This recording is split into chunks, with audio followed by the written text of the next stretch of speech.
Press club के में आज दिनांक 22 फरवरी 2023 को प्रेस कॉन्फ्रेंस संपन्न हुई। मध्य प्रदेश के पूर्व गृह मंत्री श्री बाला बच्चन जी ने मध्य प्रदेश की भारतीय जनता पार्टी की विकास यात्रा के बारे में क्या कहा, कैसा रहा विकास यात्रा का सफर, मध्य प्रदेश और बाहर कहा क्या पूर्व गृह मंत्री बाला बच्चन जी ने मध्य प्रदेश की भारतीय जनता पार्टी की सरकार के बारे में आइए इनकी प्रेस कॉन्फ्रेंस में आप भी सुनिए।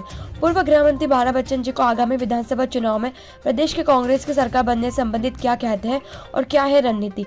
कांग्रेस के आगामी विधानसभा चुनाव में मध्य प्रदेश की जनता परिवर्तन चाहती है। इस परिवर्तन की जो लहर है इसमें किसके सर पर रहेगी जनता ताज, और क्या कहेंगे आगामी दिनों में राजनीति समीकरण, इन सब बातों की जानकारी इस प्रेस कॉन्फ्रेंस के सुनिए पूर्व गृह मंत्री बाला बच्चन जी की प्रेस कॉन्फ्रेंस में। मेरा बेटा और मेरी बेटी भी है तो वो भी है युवा आदिवासी संगठन में।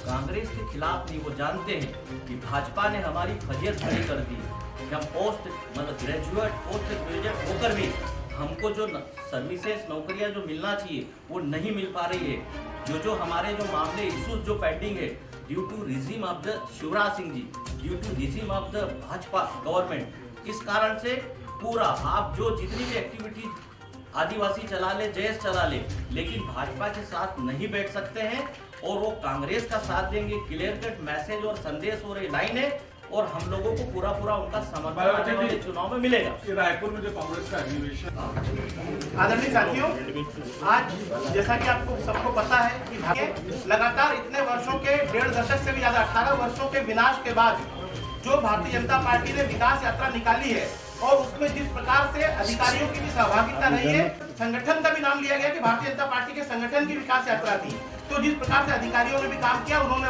और विकास यात्रा को भी जगह जगह विरोध का सामना करना पड़ रहा है। विकास यात्रा के संदर्भ में ही विस्तृत से बात करने के लिए हमारे बीच में आदरणीय बाला बच्चन जी आपसे अपनी बात रखेंगे। उसके बाद आप चाहें तो अपने सवाल बाला बच्चन जी से। नमस्कार। हाँ जी, ठीक है, दबा दिए।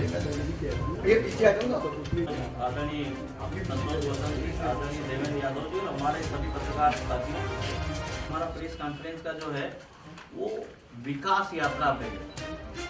ये भारतीय जनता पार्टी की प्रदेश की जनता के लिए विकास वाली यात्रा नहीं है।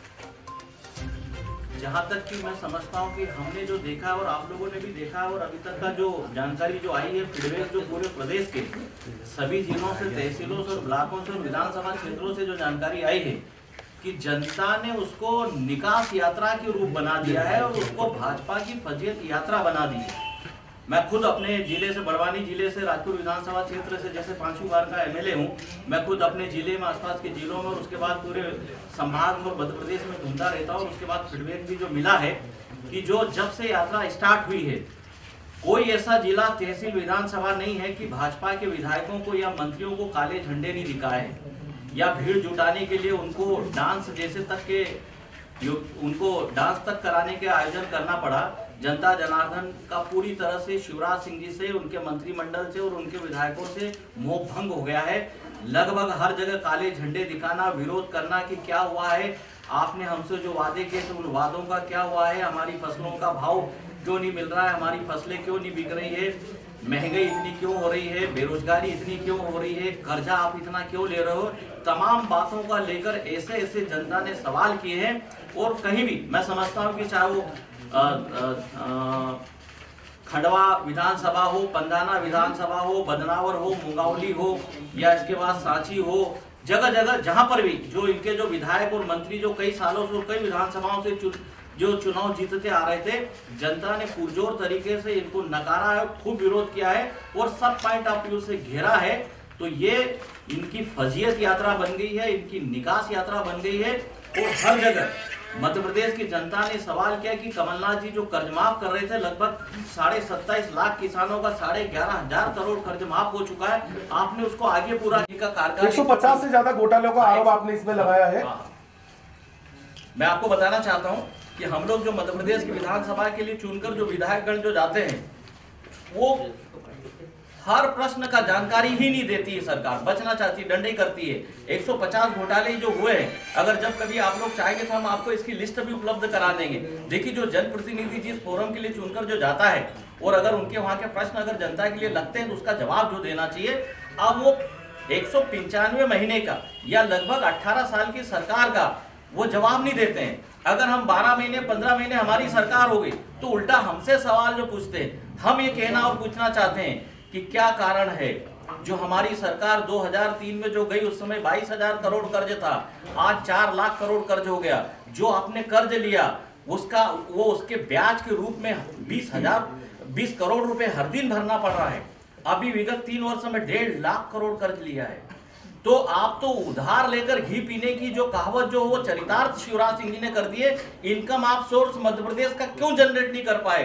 और यही अगर कमलनाथ जी के पास सरकार होती तो मैं आपको बताना चाहता हूं कि ये कर्ज लेने की स्थिति या नौबत ये नहीं बनती। लगभग 4 लाख करोड़ का कर्ज हो चुका है।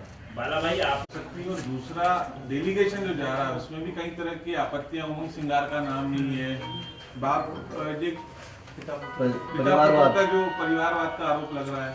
आप सुन लीजिए उसके अभी करीब 99 डेलीगेट्स डिसाइड हुए हैं। 887 हमारे मध्य प्रदेश के ब्लॉक और कांग्रेस पार्टी के लगभग और इतने भेजे हैं, करीब 800 से ऊपर, मोर देन 800 जो है उसकी AICC की अप्रूवल करती है। जैसे होगा तो ये इसकी संख्या आगे और जैसे संगठन के ढांचे को और जो बढ़ाना है तो उसमें ये अगर मान लो कहीं कुछ है छूट भी गए तो ये कंटिन्यू प्रोसेस है।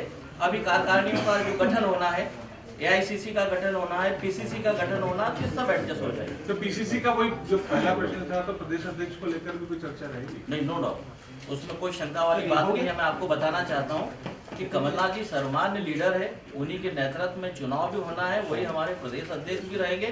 और मैं आप लोगों को बता देता हूँ कि ये बात 2018 के पहले भी हमने बोलना शुरू की थी। आप ध्यान रखना कि कमलनाथ जी की सरकार मध्य प्रदेश में बड़ी मेजोरिटी से आएगी, 150 से ज्यादा MLA बनेंगे और मध्य प्रदेश में कांग्रेस की सरकार बनेगी और कमलनाथ जी मुख्यमंत्री बनेंगे। और उसके 6 महीने बाद चुनाव होना, देश के ध्यान रखना, 6 महीने बाद में भाजपा की सरकार देश से भी खत्म हो जाएगी।